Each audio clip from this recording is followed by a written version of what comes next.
ये लड़का गाड़ी में लेकर भागा उन दो लड़कियों को और उन्हें एयरपोर्ट की तरफ लेकर जा रहा था। रास्ते में एक टोयोटा का शोरूम है और उसके सामने एक फिल्टर हाउस है।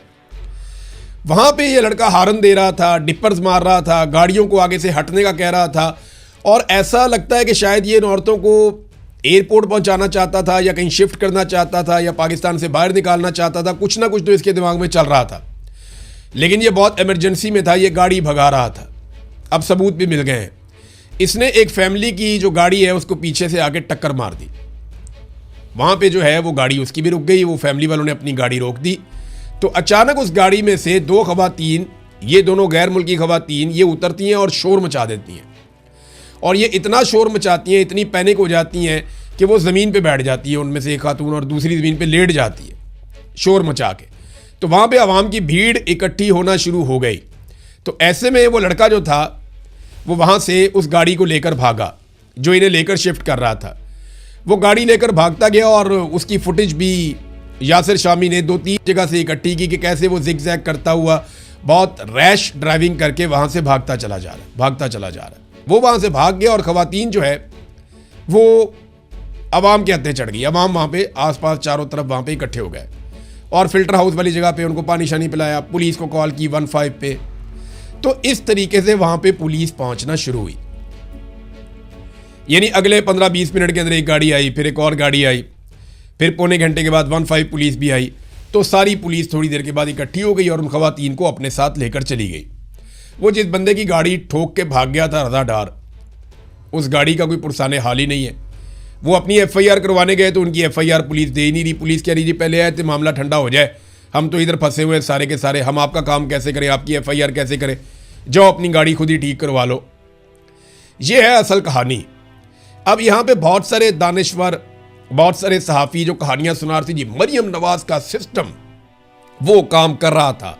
जियो फेंसिंग की जनाब पुलिस ने जनाब ट्रैक एंड ट्रेस का पूरा एक सिस्टम लगाया। सेफ सिटी के कैमराज जो है वो कमाल कार्रवाई कर रहे थे और फिडे मुफ्त सेफ सिटी के कैमराज 9 मई वाले दिन तो काम नहीं कर रहे थे। जब PTI वाले एहतजाज करने के लिए कोर कमांडर हाउस के बाहर पहुंचे तो पूरे कंटोनमेंट के कैमराज के अंदर आज तक फुटेज नहीं मिल रही, पता ही नहीं चल रहा कि वो CCTV कहाँ गई।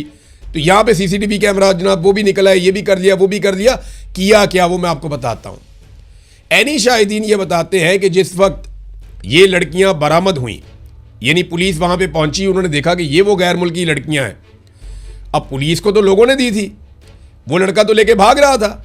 ये बाजियाबी वाला ड्रामा तो खत्म हो गया, मरियम नवाज के एक्शन वाला ड्रामा भी खत्म हो गया, मरियम नवाज इन एक्शन वो वाला ड्रामा भी खत्म हो गया, जनाब खवातीन मेरी रेड लाइन है वो वाला ड्रामा भी खत्म हो गया। यानी ये इतने झूठे हैं, इतने झूठे। ये मरियम नवाज को झूठ बोलने की ऐसी घटिया और गंदी आदत है ना, इसने सारी उम्र झूठ बोला है। जो स्टेटमेंट उठाओ झूठ बोला। कभी ये फ्राई पैन से कपड़े इस्त्री कर रही होती है, कभी ये शीशे में मिला के साथ मिक्स करके उसमें गुड़ खाती है, अजीब अजीब हरकतें करती है। कभी ये कैलबरी फॉन्ट लेकर आ जाती है, कभी ये कहती है मेरी बरतानिया तो क्या पाकिस्तान में भी कोई प्रॉपर्टी नहीं है, फिर हर तरफ इसकी प्रॉपर्टी निकल आती है। कभी ये अपनी BMW को नहीं मानती, मेरी समझ से बात। कभी कहती है हम बहुत गरीब होते थे, कभी ये कहते हैं हम बहुत अमीर होते थे। इस औरत की ना झूठ बोल बोल के, क्योंकि ये एक पॉलिटिकल लीडर है इसलिए मैं इस पर तनकीद कर सकता हूँ और ये औरत कार्ड के पीछे छुप भी नहीं सकती। तो ये औरत बहुत झूठ बोलती है और इसने इतना झूठ बोला कि इसका सारा निजाम अब झूठ पे लग गया। पुलिस की प्रेस रिलीज भी झूठ है। वो कहती है जी जाके हमने बरामद किया। अब पुलिस वाले बताएं ना बरामद कहाँ से किया, वो तो सड़क से मिली है। अच्छा, इस सारे वकूए को छुपाने के लिए पुलिस ने क्या किया, एनी शाहिदीन बताते हैं कि पुलिस फिर DVR उठाती रही है। पुलिस ने फिल्टर हाउस वहाँ पे जो कैमरे लगे थे उनका DVR उठाया, फिर आगे 1-2 और जगह वहाँ से DVR उठाए। तो पुलिस वाले फुटेज इकट्ठी करते रहे। को 50 के करीब लोग इस बात के गवाह हैं कि पुलिस ने कोशिश की कि कोई भी फुटेज ऐसी ना मिले जिससे ये पता चले कि ये खवातीन हमें राह जाते हुए मिली हैं। वो उनको भगा कर ले जा रहा था कहीं पे। जिस वक्त इन खवातीन ने गाड़ी से निकलकर रोला डाला, अवाम ने इनको पकड़ा, पुलिस को बुलाया, उनके हवाले किया। ये वाला सारा मामला पुलिस छुपाना चाहती थी इसलिए ताकि मरियम नवाज को क्रेडिट दिया जा सके। देखें जी कितनी बड़ी कुर्बानी दे रहे हैं कि इनके खानदान के बंदों ने मुंह काला किया है, तो ये इसके बावजूद जनाब डट कर खड़े हैं और जनाब इंसाफ दे रहे हैं। ऐसा नहीं है, ये 2 नंबरी कर रहे थे, फ्रॉड कर रहे थे। लोगों ने खवातीन को पकड़ लिया और पकड़ के पुलिस के हवाले किया।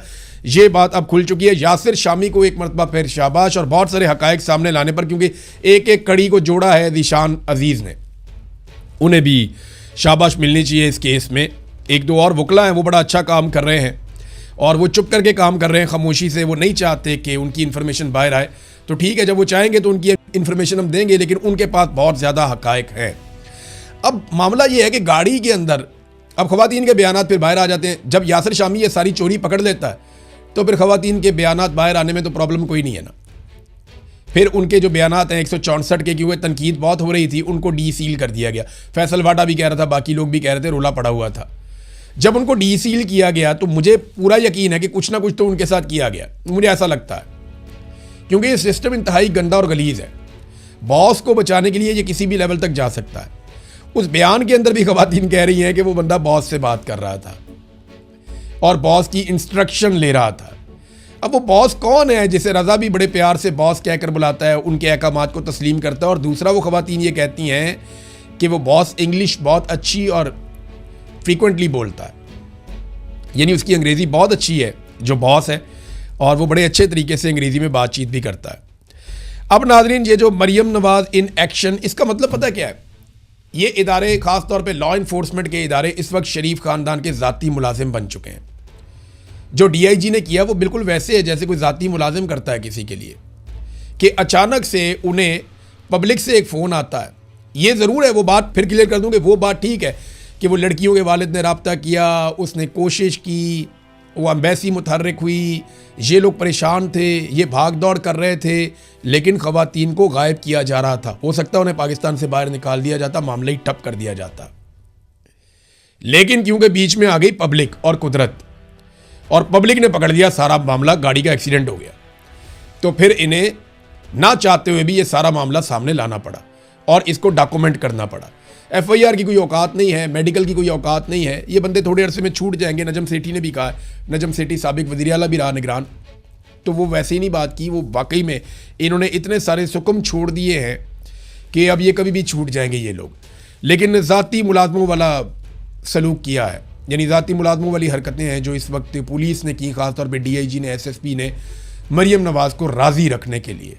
और नाज़रीन, अब भी मैं आपको ये बताऊँ कि असल बंदा बॉस है जिसको बचाने की कोशिश की जा रही है, और मेरा ये ख्याल है कि इन ख़वातीन को ख़रीदने की भी कोशिश की जाएगी। ये बैरून मुल्क मौजूद भी होंगी तो इनको 10-15 मिलियन डॉलर भी दिए जा सकते हैं, इससे ज़्यादा पैसा भी दिया जा सकता है कि आपने बॉस को नहीं पहचानना, आपने कभी नहीं बताना कि बॉस है कौन। लेकिन हम कोशिश करेंगे कि इन ख़वातीन को बॉस की तस्वीर दिखाएँ और इनसे पूछें कि जनाब बताएँ, ये बॉस ये तो नहीं था या वो तो नहीं था। और जिस दिन इन्होंने बता दिया कि ये वाला बंदा बॉस है, तो फिर ये वाला बंदा जो है वो अपनी खैर मनाए। बहुत जल्दी आपको ये चीज़ें समझ आएंगी।